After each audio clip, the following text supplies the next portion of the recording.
sa simple pagtulong mo, mayroong buhay na naisasalba, mayroong pamilyang umaangat. The Senate is now constituted.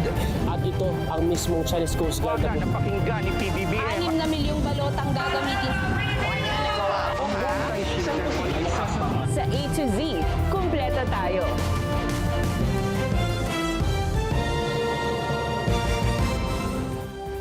Luzon, Visayas, Mindanao at buong mundo. Ngayon ay Biyernes, September 5, 2025. Ako si Barbie Mulak at ito ang balitang A to Z. Isang linggong palugit, hiniling ni DPWH Secretary Dizon para repasuhin ng higit 800 billion peso na proposed budget ng ahensya. Pondo para sa flood control, maaaring tanggalin babala ng isang senador. DPWH engineer sa Bulacan, guilty sa mga kasong administratibo. Paghahain ng kasong kriminal, irerekomenda ni Secretary Dizon. August inflation rate sa buong bansa tumaas. Mga tindera ng isda at gulay umaaray na. 24 na Chinese vessel na mataan sa Ayungin Shoal. Alex Ayala, pasok na sa semis ng Guadalajara Open sa Mexico. At sa showbiz, Maha Salvador, magbabalik primetime teleserye kasama sina James Reid at Catherine Bernardo.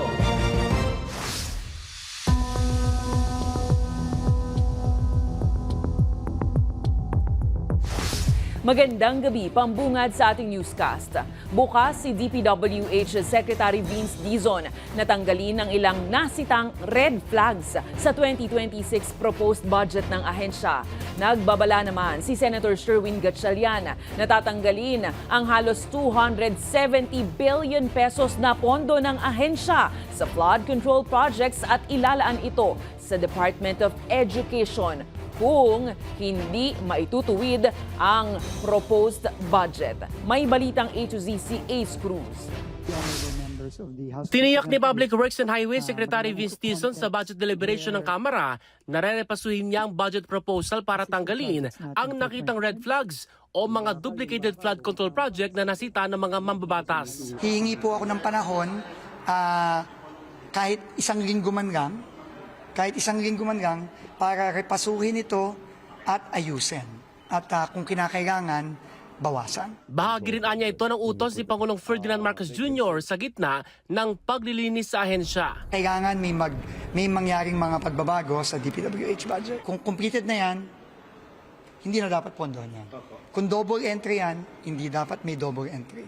881.3 billion pesos ang hinihinging budget ng DPWH. 30% nito o halos 270 billion pesos ang pondo para sa flood control projects. Ayon kay Senate Committee on Finance Chairperson Wing Gatchalian, mas bubusisiin ng mga mambabatas ang DPWH budget at hindi magdadalawang isip na tanggalan ng pondo ang flood control projects. Ang sentiment ng mga senators is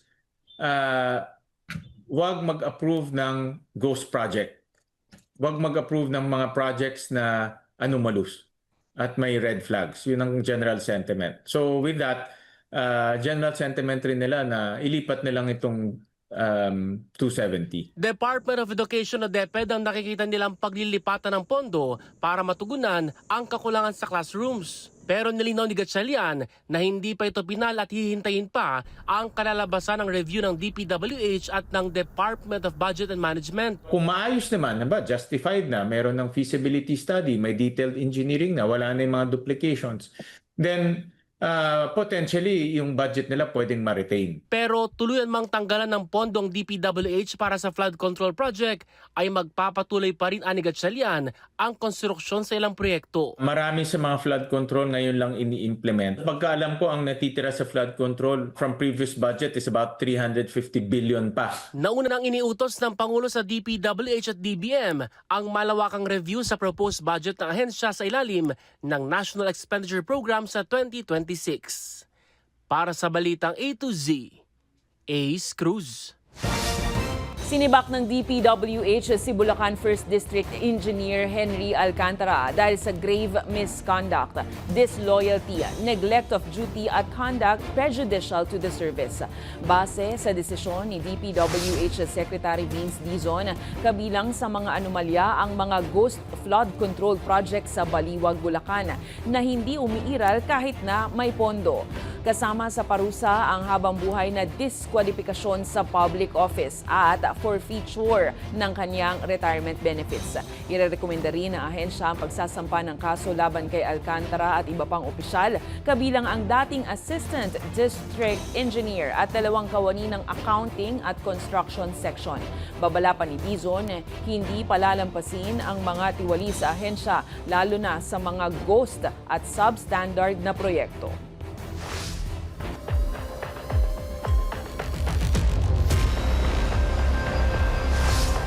Umabot na ang prosecution at defense panel sa preliminary agreement ng mga key facts o yung mga pangunahing impormasyon hinggil sa kaso ni dating Pangulong Rodrigo Roa Duterte sa International Criminal Court. Sa bisa ng nakabalangkas na kasunduan sa joint submission, hudyat ito ng pag-usad ng kaso sa ICC. Ayon sa joint submission na isinumite September 1, kasama sa mga napagkasunduan ng petsa at lugar ng kapanganakan ni Duterte, ang kanyang pagka-Pilipino at ang paggamit sa inisyal na PRRD bilang tawag sa kanya. Nilinaw din ng mga partido ang definisyon ng barangay bilang pinakamaliit na unit pampolitika o salipunan at administratibo sa Pilipinas. Hindi pa tapos ang proseso at nakatakda namang magpatuloy ang negosasyon para sa karagdagang facts kapag nalutas ang ilan pang issue. Samantala, sinimulan na ng International Criminal Court ang pag-transmit ng mga aplikasyon ng mga biktima na nagnanais sumali sa pre-trial proceedings laban kay dating Pangulong Rodrigo Duterte. Base sa dokumentong may petsang August 27 ngayong taon, nasa 25 application ang isinumite sa pre-trial chamber na nahati sa 2 grupo, ang A at B. Tinututukan ito ng ICC Registry para tiyakin ang partisipasyon ng mga biktima. Ito'y kahit na nakaklasify ang mga ito bilang confidential para sa kanilang seguridad. Kaso ito ng Crimes Against Humanity matapos ang madugong war on drugs kung saan tinatayang nasa 12,000 hanggang 30,000 sibilyan ang napatay sa ilalim ng Duterte administration.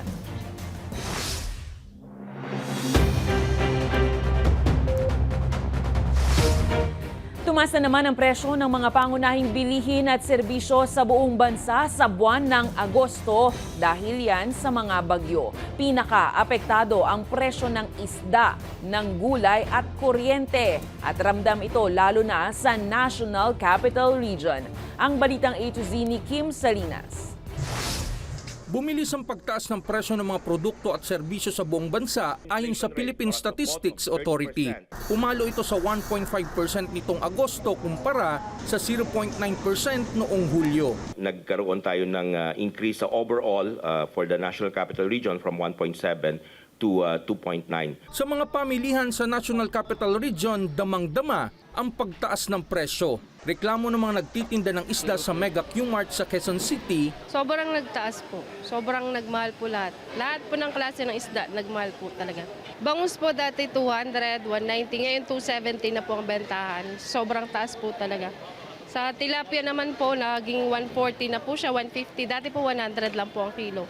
Lalo pa po sa galunggong, umabot po ng 300 ang kilo. Maging ang ilang mga gulay katulad ng carrots, bell pepper at siling labuyo ay nagmahal rin. Bell pepper, before lang, 250 lang ang punan namin. Ngayon, ang bentahan na namin 450 kasi ang punan namin 380. Para hindi malugi, kanya-kanyang diskarte ang mga tindera. Sobrang tumal po. Wala na po halos mamili. Kasi mas mahal na po nga yung isda kaysa sa manok eh. Nagbabawas na lang po sila. Minsan, kahit po binibigay na lang din po, kahit sa puhunan na lang para lang bumili. Hindi lang po mawala yung suki. Paliwanag ng PSA, malaki ang naging epekto ng masamang lagay ng panahon sa presyohan sa palengke. Dahil ito sa mga bagyo, ine-expect naman natin na talagang magkakaroon ng pagtaas ng ating presyo sa vegetables. Nasa 26.5% inflation rate for August sa National Capital Region. Sa National Capital Region, ang inflation rate natin sa fish ay nasa 8.9% noong Agosto. Ito ay nasa 6.1% lang noong Hulyo. Minomonitor ng ahensya kung tuloy-tuloy na ang pagtaas ng presyo sa pagsisimula ng Burr months. Para sa Balitang A to Z, Kim Salinas.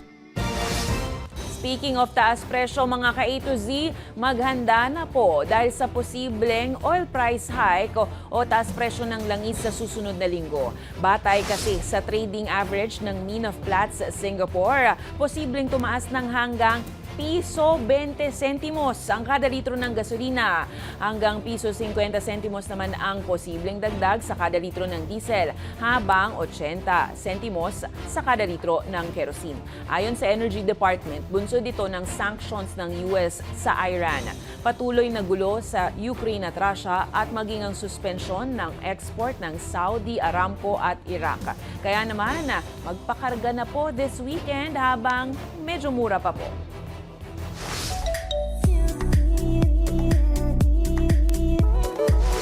Inilabas na ng manunuri ng pelikulang Pilipino ang mga nominasyon at nominado para sa 2025 Gawad Urian Awards. Ngayong araw po yan, Huwebes, September 4. Kabilang sa mga nominated para sa Best Actress, sina Lovie Poe para sa pelikulang Guilty Pleasure, Isel Santos sa Isang Himala, Maylene Dizon para sa The Hearing, Arisa Nakano, Kono Basho at Janica Sangher Tumandok. Nominees naman for Best Actor sina Carlo Aquino, Baron Geisler, Dennis Trillo, Ruru Madrid, Sid Lucero, Ronnie Lazaro at Enzo Orayo. Habang nakatakda namang gawara ng natatanging Gawad Urian ang batikang aktor na si Dante Rivero. Gaganapin ang awarding ceremony sa darating na October 11, habang wala pang detalye kung saan ito gagawin ang mismong gabi ng parangal. Susunod, progresibong grupo at kapulisan nagkagit-gitan sa rally sa harap ng Kamara sa Quezon City. At US President Donald Trump, papalitan ng pangalan ng kanilang Department of Defense ng Department of War. Abangan po ang kumpletong ulat sa pagbabalik ng Balitang A to Z.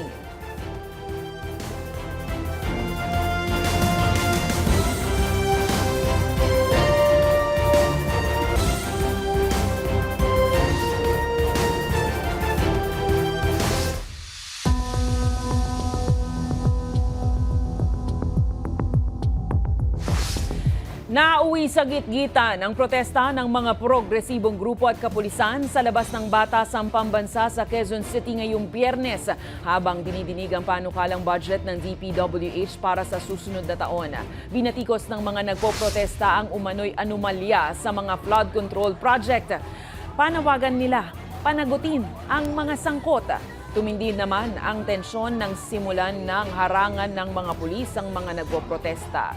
Matatandaang sinugod din ng mga grupo ang construction company ng mga Diskaya sa Pasig City nitong Huwebes na nasasangkot sa umano'y maanomalyang flood control projects.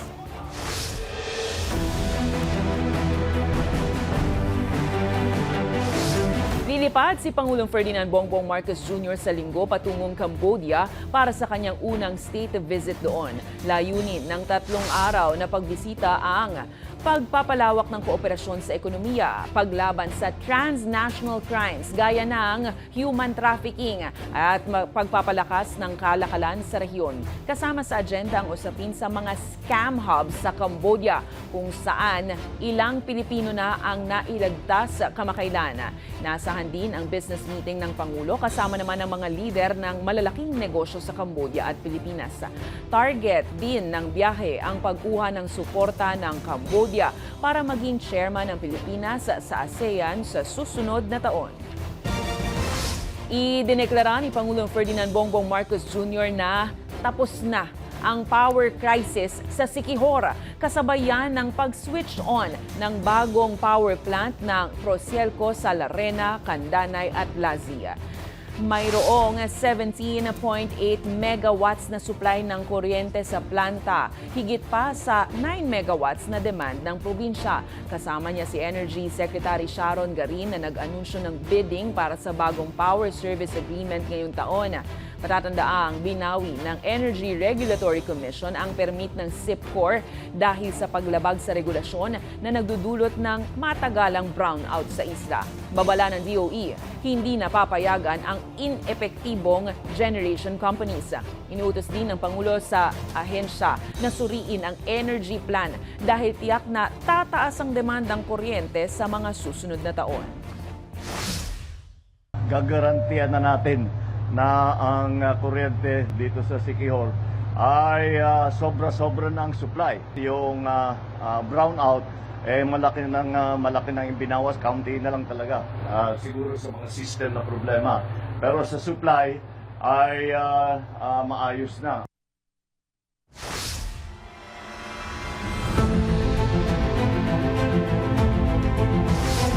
Namataan ang nasa 24 na Chinese vessels malapit sa Ayungin Shoal bago ang nakatakda sanang rotation at resupply mission sa BRP Sierra Madre na nasa lugar.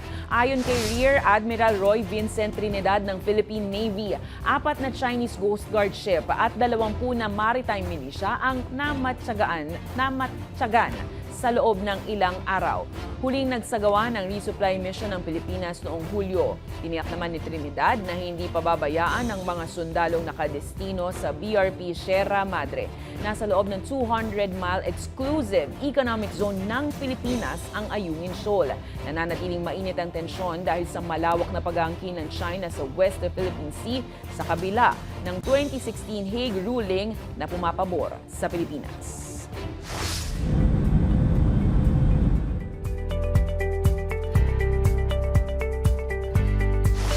May bago na namang naisip ang Pangulo ng Amerika.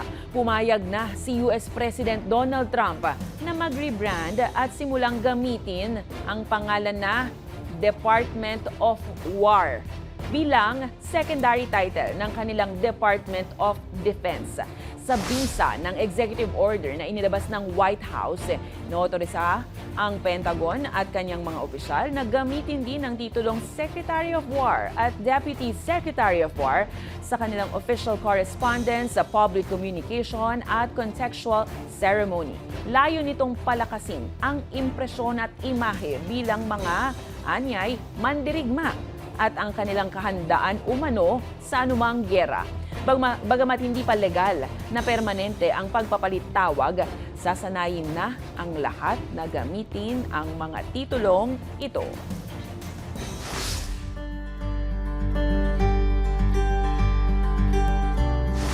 Mga tech-savvy, nasaan na kayo? Humandang mapawaw sa mga modernong gadget, tampok sa kauna-unahang Consumer Technology Expo sa isang convention center sa Pasay City. Layon nitong palakasin ang industriya ng teknolohiya sa bansa at padaliin ang pamumuhay ng publiko. Ang balitang A to Z ni Naomi Almojano. Tech Titans in one roof. Nagsama-sama sa isang enggrande at exciting na unang araw ng Consumer Technology Expo ang nasa halos 70 exhibitors at halos 100 tech brands. Sa temang Future Unboxed, Next Gen Tech Best Prices. Bumida ang mga gadget na bukod sa in na in, abot kaya rin lalo na para sa mga nag-i-invest pa lang. Consumer Tech Expo is where you can find new technologies as well as markdown prices. Mula sa Great Tech Drop na umabot hanggang 97% gaya sa mga speaker at earphones, panalong-panalo rin ng mga tech enthusiasts sa mga product launch at live demonstrations ng mga leading tech brands sa bansa. Nagsisilbi rin itong suporta sa mga retailers at tech shops na naghahanap ng kanilang customers. We all know retail is very hard. Ang laki ng kapital na kailangan dyan. Ang sinasabi namin sa aming mga exhibitors and partners, use this as an avenue to flush out your inventory. Layon din ng CONTEC 2025 na palakasin ang industriya ng teknolohiya sa bansa at ipakitang kaya rin itong makipagsabayan sa ibang bansang umaalagwa ang paggamit at pagdevelop nito. Pero sa kabila nga ng patuloy na modernisasyon, paalala ni Ko, gamitin ito sa tama at sa kapakinabangan ng lahat. Consumer electronics should be your tool in your everyday life. Hindi naman natin sila magiging kalaban. They will always be our friend. They will always be our tool. Pangako pa ni Ko, hindi ito ang una't huli, kundi marami pang tech expo silang gagawin para mapalago ang industriya ng teknolohiya sa bansa. Bukas sa publiko ang CONTEC 2025 hanggang September 7 linggo, mula alas 11 ng umaga hanggang alas 8 ng gabi. Para sa Balitang A to Z, Naomi Almohano.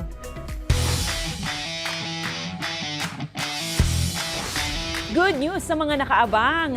Nakapasok na sa semifinals ng Guadalajara Open ang ating Filipina tennis star na si Alex Ayala matapos manalo sa 2 laban sa loob lamang ng isang araw. Una niyang tinalo ang pambato ng Amerika sa isang comeback win 6-7, 7-6, 6-3 na sinundan ng panalo kontra Italy sa score na 7-6, 6-2 para makamit ang semis slot.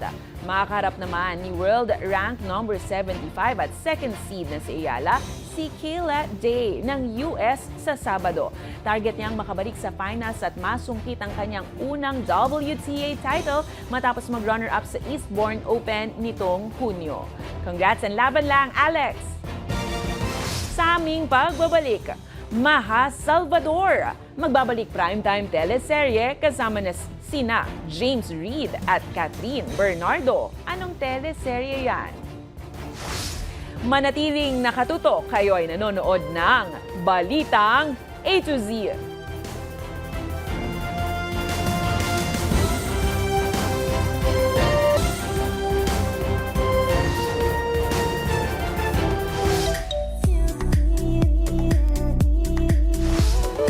Balik primetime teleserye si Maha Salvador kasama sina James Reid at Catherine Bernardo. Ano nga kaya ang nilulutong teleserye? Samantala, child actress na si Zia Grace wagi bilang Best Supporting Actress para sa ABS-CBN drama na Saving Grace. Makichika sa Balitang A to Z Showbiz ni Lane Garcia. Her Majesty is back! Pasabog ang pagbabalik kapamilya teleserye ng aktres na si Maha Salvador. Isa si Maha sa bibida para sa inaabangang primetime serye ng ABS-CBN, kung saan makakasama niya sa naturang proyekto ang 2 pang bigating bituin na sina Catherine Bernardo at James Reid. Kinumpirma mismo ang exciting na balitang yan ng Dreamscape Entertainment sa kanilang social media page ngayong Biyernes, September 5. Sa video post ng Dreamscape, may pasilip sa big comeback ni Maha. Bukod dyan, makikita rin na magkakasama sa isang photoshoot sina Maha, Catherine at James. Ito na rin ang comeback project ni Maha sa Dreamscape matapos ang isang dekada. Matatanda ang huling regular kapamilya teleserye ng aktres ang The Killer Bride noong 2019. Habang nakilala naman siya sa pagganap bilang Ivy Aguas sa Wildflower. Bukod dyan, nagkaroon ng espesyal na pagganap sa The Iron Heart si Maha noong 2022. Kaya naman, abangers na ang lahat sa magiging bagong timplan ng teleserye, hatid ng 3 sa pinaka-bigating bituin ng henerasyon. All hail for Grace! Kinilala at itinanghal bilang Best Supporting Actress in TV Program sa 2025 Content Asia Awards ang kapamilya child actress na si Zia Grace para sa kanyang mahusay na pagganap sa drama series na Saving Grace. Mismong si Zia ang tumanggap ng parangal on stage kung saan all smiles habang pinapalakpakan ng lahat. Labis naman ang pasasalamat ni Zia sa lahat ng sumuporta sa kanilang programa. Thank you, Content Asia Award, for this award. Thank you, God and my family, for their support.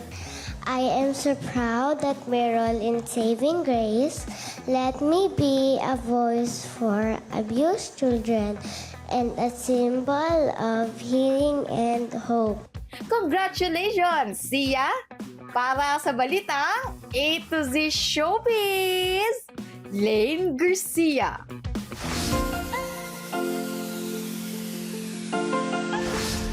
Good vibes ang hatid ng asong ito mula North Caloocan. Kuha kasi sa video ang caring moment niya sa kuting, kung saan cute na cute niyang binitbit papunta sa safest sidewalk ang pusa sa gitna ng mga dumaraang sasakyan. Panoorin.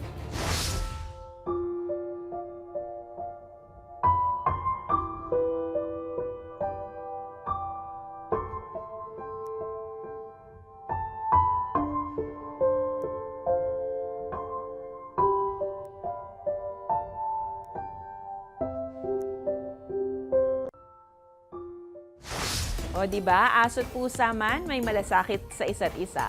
Kung kayo po ay may kwentong kakaiba, mga kwento ng pag-ibig o storya ng inspirasyon at pag-asa, maaari itong ibahagi. Sumali sa ating Facebook group na Balitang A to Z. Panoorin ang replay ng ating programa at sundan ang ating social media pages. Hanapin ang Balitang A to Z. Ang ating pabaong quote of the night ngayong pa-weekend, gabi ng Biyernes. Mula po yan kay Jose W. Jokno, isang Pilipinong makabayan at tagapagtaguyod ng karapatang pantao. Ang sabi niya, ang Biyernes ay paalala na matapos ang mahabang linggo ng pagtatrabaho, tungkulin naman ng pamahalaan na siguruhin ang kapahingahan at katarungan para sa mamamayan. At yan po ang mga balita at impormasyon, mga kwentong may dalang inspirasyon na tinutukan ng Balitang A to Z. Ako po si Barbie Mulak. Maging maalam, makialam. Magandang gabi sa iyo, Pilipinas!